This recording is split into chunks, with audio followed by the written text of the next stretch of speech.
Hey everyone, TinMan here with my first constructed tier list. As we all know, the meta for Artifact is still young and fluctuating, so make sure you let me know what you think.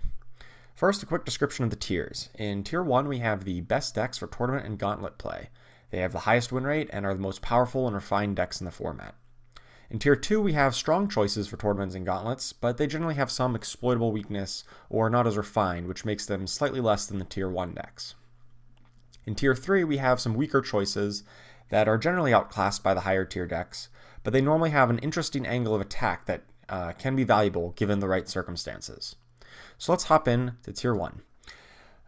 This is Black-Red Hero Killers, which is a deck that I made a guide and video for last week. Make sure you check the link in the description down below. I still believe this is an amazing deck for the meta. It has a strong early and mid game with the Horn of the Alpha, and it kills opposing heroes that disrupt their plans. It can have insane high rolls with double payday draws, letting you get up into 100 plus gold. This deck is definitely a top contender to take down any tournament right now, and I highly recommend it for an aggressive playstyle. Also in Tier 1, we have Blue-Green Salamene Storm.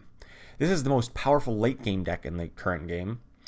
It uses Incarnation of Salamene to play many cards all in one turn. It does have a weak earlier and mid game, which can be exploited by some other decks, but it more than makes up for it with its powerful board wipes like At Any Cost and Annihilation. This deck can also easily pressure the opposing Ancient if they give up a lane too easily, using Prey on the Weak and Emissary of the Quorum to pump out a massive amount of pressure. I'd highly recommend this deck if you're looking for a more controlling style deck. Moving on to Tier 2, we've got Red-Green Ramp. Now, this deck looks great on paper. It has a very strong mid and late game, and ramp cards like Roseleaf Druid and Salamene's Favor to get there quicker. But it does suffer from some inconsistencies of ramp decks, namely that you need to draw the ramp cards first, and then the payoffs second. If you draw them in the wrong order, you sit around doing a whole lot of nothing for a while, staring at 7 and 8 cost cards in your hand. In this particular build as well, all of the late game threats are red, which makes it a bit weak to a well-timed assassination or coup de grace, so some amount of Emissary of the Quorum may help that, to diversify your threats. Also in Tier 2, we've got Red-Black Aggro. This is a more aggressive version of the deck we discussed earlier. It plays many more early creeps, such as Untested Grunt and Bronze Legionnaire, and plays powerful pump effects like Assault Ladders and the Oath. This deck is more prone to running out of cards in hand going into the mid to late game, as those pump effects don't trade with opposing cards, and creeps like the Untested Grunt and Disciple of Nevermore just die to opposing melee creeps. Still, it can crush the early game like no other deck, and able to lock them out with Tyler Estate Censor to delay a key board wipe such as Annihilation for an extra turn, which can be more than enough to kill the tower. Finally, we've got the Tier 3 decks. I will try to keep discussion about these a little bit shorter since I don't have the deck list up, but make sure you check the link in the description down below for more details. These are decks that I think are somewhat competitive, but they lack the raw strength of the higher tier decks. You've got Red-Blue Good Stuff deck. It's a mid-range deck that uses early red heroes like Axe and Bristleback and Legion Commander, but then late game heroes like Zeus to give them a bit more late game options.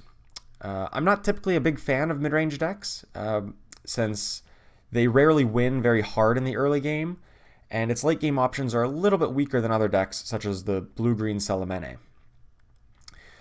This is the closest we have to a good mid-range deck, though, so that still holds some appeal.